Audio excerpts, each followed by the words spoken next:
कृष्णकर मधुरमय नाम धन्यवाद हो पुणी प्रत्येक को ख्रीष्ट प्रेम नमस्कार। मंगलमय सदा प्रभु परमेश्वर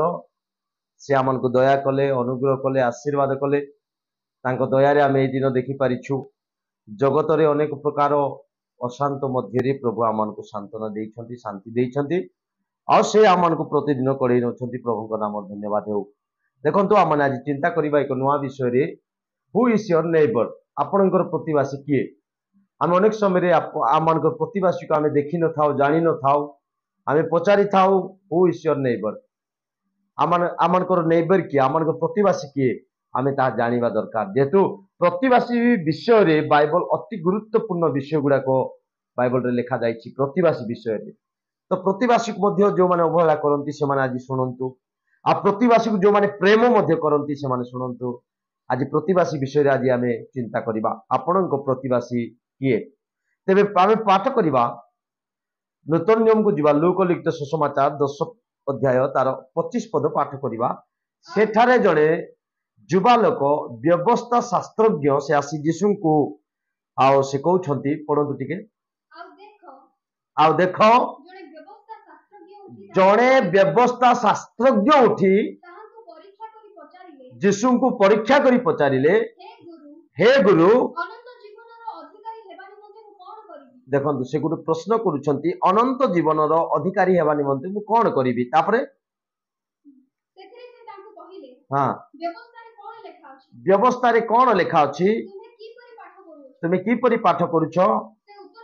हाँ हाँ शुणु एठारे लिखा अच्छी तुम्हें अपना समस्त अंतकरण समस्त प्राण समस्त मन दे प्रभु अपना परमेश्वर को प्रेम कर लिखा अच्छी जे एसबू तो मु बाल्य काल पालन कर व्यवस्था शास्त्रज्ञ यीशु को कहे आ यीशु गोटे कथा कहले ताहले तुम्हें कौन कर आठा तो लिखा अच्छी तुम्हें अपना प्रतिवासी को आत्मतुल्य प्रेम कर लिखा अच्छी। से समय से कहते मोहर प्रतिवासी किए से व्यवस्था शास्त्रज्ञ गोटे प्रश्न उठेले मोहर प्रतिवासी किए। तेरे यीशु गोटे माने उदाहरण देकी कहउछंती आ से कहले कौन बोली गोटे लोक जिरिहरु जेरुसलेम को यात्रा करुथिला आ जीवा समय रे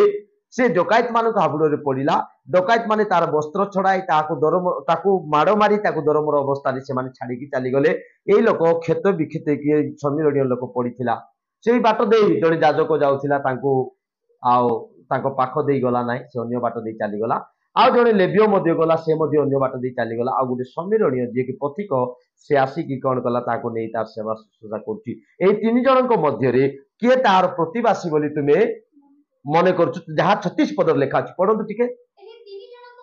एही तीन जनक मध्यरु किए डकायत मानक हाबुड़ रे पड़िथिबा लोकर प्रतिवासी बोली मने करुछ कि आज्ञा तार अर्थ से समीरणीय लोक होची एई डकायत मानक हाबुड़ रे पड़िथिबा लोकंकर प्रतिवासी अटंती। हेले आपण आज जो लोक माने अनाटन अवस्था रे पड़िछंती आपण जदि तांको जाई कि सहाय्य करूछंती आपण जदि तांको सेमानकु जाई कि दया देखोछन ताले आपण तांकर प्रतिवासी अटंती। तेबे बाइबल रे प्रतिवासी विषय रे बहुत गुरुत्वपूर्ण विषय सब लिखा जाय अछि। तेबे आमे पढिबा लेवियो 19 तार 13 पद लिखा अछि तुम्बे अपना प्रतिवासी प्रति अन्याय करिबो नाई अपहरण करिबो नाई काम करैला परे सकाल रु राति पर्यंत बा संध्या पर्यंत ताहा रखिबो नाई हाँ तुम पाखर रखिबो नाई संध्या हो तांको टंका तांको फेरस्त करा दिबो। तुम प्रतिवासी जदि तुमको से प्रकार साहाय्य करिसंती तुमे तांकर टंका रखिबो नाई। देखंतु प्रतिवासी विषय रे एटा लेवियो पुस्तक रे सदा प्रभु परमेश्वर इस्राएल लोक मानकु व्यवस्था देकी कहउछंती। तेबे आमे पढिबा गीत संहिता 15 अध्याय तार 1 और 3 पद लिखि जदि पढिबा सेटा लेखा अछि जे किए प्रभुकर पवित्र आवास रे वास करि पारिबो। ए लेखा अछि कोन बोलना जे कि प्रतिवासी विरुद्ध रे कोनोसी मंद चिंता करे नाई मंद कार्य करे नाई से लोक ईश्वरंकर आवास रे वास करिवो बोली लेखा अछि। पढंतु टिके हे सदा प्रभु तुम आवास रे किए प्रवास करिवो तुम पवित्र पर्वत रे किए वास करिवो जो जन सरलाचरण धर्म कर्म करे कहे वो अपना अंतकरण रे सत्य कहे जे अपना जीवारे ग्लानि करे नाही जे अपना जीवारे ग्लानि करे नाही अबा अपना मित्रर अनिष्ट करे अबा अपना मित्रर अनिष्ट करे नाही कि अबा अपना प्रतिवासी विरोधरे निंदा प्रकट करे नाही प्रतिवासी विरुद्ध रे निंदा प्रकट करे नाही एटा भी गुटे आसीगला प्रभुंकर आवास रे वास करबा स्थान प्रभुंकर आवास रे के वास करि परिबे जे कि अपना प्रतिवासी विरुद्ध रे कोनोसी निंदा प्रकट करे ना कोनोसी विषय तांको एग्नेस्ट रे कुए ना से लोक ईश्वरंकर पवित्र आवास रे वास करिवो तो प्रतिवासी को गुरुत्व दिया जाय छै आज्ञा के प्रतिवासी आज जो माने की अभाव रे अछंती जो माने की खाइबा पीबा मिलु ना जो माने की गृहहीन होइछंती जो माने की अनेक प्रकार माने कठिन परिस्थिति रे अछंती से माने होछंती आपनकर प्रतिवासी आपण माने से मानक निकट को पहुंचीबा आवश्यकता रहिछि तेबे मु कहबा को चाहे हितोपदेश 3 अध्याय 28 29 पद जदि पढिबा अपना निकटरे द्रव्य थिले देखंतु जदि आपनक पाखरे कोनोसी खाइबा पीबा की कोनोसी द्रव्य अछि नले पिंदिबार कोनोसी जिंस अछि नले कोनोसी विषय भी अछि कोनोसी ना कोनोसी द्रव्य अछि आपनक पाखरे जाओ जाओ पुनर्बार आस आसो आम्भे काली देबा एहा तुम प्रतिवासी को कह नाही देखंतु जदि अछि गुटे प्रतिवासी आसिला दुखरे अभावरे ना कोनोसी साहाय्य मागिबा पई आपण केबे कहबे नाही जाओ कालकी आसो आमे कालकी देबा बोली नाही जदि अछि आजी ही दियंतु आज्ञा कारण तांको जीवन रे जो असुविधा अछि आपण गुटे किछ करि परिबे बोली आपण को निकट को से आसीथिला आपण केबे भी तांको कहबे नाही जाओ एबे पळे जाओ कालकी आसो कालकी आसले मु चिंता करिबि केबे एमिति कहबो नाही तापर लेखा अछि तुम प्रतिवासी तुम निकटरे निर्भୟରେ ବାସ କରିପାରୁ से तुम प्रतिवासी तुम निकटरे गुटे विश्वास कला तुम पाखरे आसिक बास कला तुम पाखरे निर्भर रखिकी बास कला हाँ ତାହାର ବିରୁଦ୍ଧରେ ଅନିଷ୍ଟ ଚିନ୍ତା କର ता विरुद्ध रे केबे भी अनिष्ट चिंता करिवो नाय कारण से तुमको देखिकरी तुम पाखको आसिक से रहबा पई इच्छा कला तुम भरोसा रे तुमको विश्वास करी तुमको निर्भर करी से आसिक रहिला से जदि मागुछि किछि ताको काल की आसो बोली केबे कहूनो देई दियंतु आज्ञा देई दियंतु ते मु कहबा को चाहे आपण मान तांको देबा को पड़िबो जेतु से आपणकर प्रतिवासी पढ़िबा कि टिके जिरिमियो 22:13 पद ଯେଉଁ ଲୋକ ଅଧର୍ମରେ ଆପଣା ଗୃହ जो लोक अधर्म रे आपणा गृह ଓ ଅନ୍ୟାୟରେ ଆପଣା କୋଠରୀମାନ ନିର୍ମାଣ କରେ अन्याय रे आपणा कोठरी मान निर्माण करे ଯେ ବିନା ବେତନରେ ଆପଣା ପ୍ରତିବାସୀକି ସେବା କରାଏ एटा प्रतिवासी को जदि बिना वेतन सेवा करइबो ଓ ତାହାର ବେତନ ତାହାକୁ ନ ଦିଏ ताहार वेतन जदि ताहाकू न दिए तले लेखा अछि प्रभु तांको पनिशमेंट देबे आज्ञा ते मु कहबा को चाहूची आपणको प्रतिवासी आपणको पाखको आसी काम कले कठिन परिश्रम कले आपण मान जदि तांकर वेतन न देले मध्य आपणको पनिशमेंट मिलिबो प्रभु आपणको से मानको विरुद्ध रे प्रभु उभा हेबे तो मु कहबा को चाहे प्रतिवासी को बाइबल रे गुरुत्वपूर्ण विषय रूपे परमेश्वर नै छंती काहे कि ना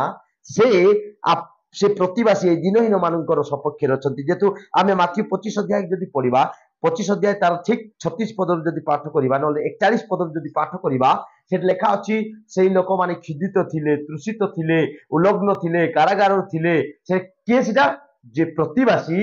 आ धार्मिक लोक माने जाई तांकर सेवा करूछंती धार्मिक लोक माने जाई कि से मानको वस्त्र देले खाद्य देले ठीक पढ़िबा से पद टिके माथ्यू 25 अध्याय କାରଣ ମୁଁ କ୍ଷୁଧିତ ଥିଲି हाँ ତୁମ୍ଭେମାନେ ମୋତେ ଭୋଜନ କରିବାକୁ ଦେଲ तुम्हें माने मते भजन करबाकू देलो ତୃଷିତ तृषित ଥିଲି थिली ମୋତେ ପାନ କରିବାକୁ ଦେଲ मते पान करबाकू देलो ପ୍ରବାସୀ ଥିଲି प्रवासी थिली ମୋତେ ଆଶ୍ରୟ ଦେଲ आश्रय देलो ଉଲଙ୍ଗ ଥିଲି उलंग थिली ମୋତେ ବସ୍ତ୍ର ପରିଧାନ କରାଇଲ केबे हेले परमेश्वर बा यीशु ख्रीष्ट आपनको गृह को से प्रकार आसीचंती कि आसी नांती आज्ञा स्वर्ग रे जते बेले आमे समस्त अछु रहिबा से समय रे यीशु कहउछंती माने राइट साइड जो मान थिले से मान को डाक कहउछंती मोर पिता मोर आशीर्वाद पितांकर आशीर्वाद पात्र माने तुम निमंते जो पत्नावधि जो राज्य प्रस्तुत करा जायछि तो तुम प्रवेश करो बोली प्रभु कहउछंती तार अर्थ कोन आशीर्वादर पात्र माने जो माने कि आपना प्रतिवासी को साहाय्य करथिले जो माने तांको निकट को जाइथिले तांको साहाय्य करथिले से मानक विषय रे लेखा अछि तो मु कहिबा को चाहे एठा लेखा अछि जे मु लग्न थिली मु खिदारे थिली मु पिपासारे थिली मते तुमे सबु कल बोली लेखा अछि माने तार अर्थ कोन ए क्षुद्रतम लोक मानकु करिथिबार होई तुमे मते करियछ बोली यीशु कहिले तो मु कहिबा को चाहे आपनको गोटे सुजोग मिलिछि जदि सुजोग मिलिछि हाथ छडा करंतु नाही आपनकर प्रतिवासी को आपण साहाय्य करंतु एवरी 13 3 पद जदि पढिबे 23 पद जदि पढ़िबे सेठी कोन लेखा अछि ଆମମାନଙ୍କର ଭ୍ରାତା ତିମୋଥି ମୁକ୍ତ ହୋଇଅଛନ୍ତି ବୋଲି ଜାଣିବ 3 पद ଆପଣମାନଙ୍କୁ ବନ୍ଦୀମାନଙ୍କ ଯାକୁବ 2 ଅଧ୍ୟାୟ 8 9 पद टिक पढ़ंतु ତୁମେ ଆପଣ ପ୍ରତିବାସୀକି ଆତ୍ମତୁଲ୍ୟ ପ୍ରେମ କର कर ଶାସ୍ତ୍ରର ଏହି ରାଜକୀୟ ବ୍ୟବସ୍ଥା शास्त्रର ଏହି ରାଜକୀୟ ବ୍ୟବସ୍ଥା ଯଦି ପ୍ରକୃତରେ ପାଳନ କର ଯଦି ପ୍ରକୃତରେ ପାଳନ କର ତାହେଲେ ଭଲ କରିଥାଅ ତାହେଲେ ତୁମେ ମାନେ ଭଲ କରିଥାଅ এই ରାଜକୀୟ ବ୍ୟବସ୍ଥା ଯଦି ପାଳନ କରୁଛ ପ୍ରକୃତରେ ଆପଣ ପ୍ରତିବାସୀ ଯଦି ପାଳନ ମାନେ ପ୍ରେମ କରୁଛ ତାହେଲେ ତୁମେ ଭଲ କରୁଥାଅ ତାଠାରୁ କୌଣସି ବ୍ୟବସ୍ଥା ପ୍ରଭୁ ଦେଇନାହାନ୍ତି ପ୍ରଥମ ଶ୍ରେଷ୍ଠ ବ୍ୟବସ୍ଥା ସେ ଦେଲେ ତୁମେ ଆପଣ ପରମେଶ୍ୱରଙ୍କୁ ସମସ୍ତ ଅନ୍ତଃକରଣ ସମସ୍ତ ମନ ଆଉ ସମସ୍ତ ଜ୍ଞାନ ସମସ୍ତ ପ୍ରାଣ ଦେଇ ତୁମେ ପ୍ରେମ କରିବ ଆଉ ଦ୍ୱିତୀୟଟା ହେଉଛି ତୁମେ ଆପଣ ପ୍ରତିବାସୀକୁ ଆତ୍ମତୁଲ୍ୟ ପ୍ରେମ କରିବ এই ଦୁଇ ବ୍ୟବସ୍ଥାରେ ସବୁ ଭାବବାଦୀଙ୍କର ଶାସ୍ତ୍ର ସବୁ ନିର୍ଭର କରିବ ଲେଖା ଅଛି ଯେ ମୁଁ କହିବାକୁ ଚାହେଁ ଆଜି ସୁଯୋଗ ଥାଉ ଥାଉ ଯାଆନ୍ତୁ ଦୁଃଖୀ ଦିନହୀନ ମାନଙ୍କ ପାଖକୁ ସେମାନଙ୍କୁ ସାହାଯ୍ୟ କରନ୍ତୁ ସେମାନଙ୍କୁ ଆଶୀର୍ବାଦ କରନ୍ତୁ ଆଉ ସେଇ ଆଶୀର୍ବାଦର ଅଂଶୀ ଆପଣ ମାନେ କୁହନ୍ତୁ ପ୍ରଭୁ এই ବାକ୍ୟ ଦ୍ୱାରା ପ୍ରତ୍ୟେକଙ୍କୁ ଆଶୀର୍ବାଦ କରନ୍ତୁ।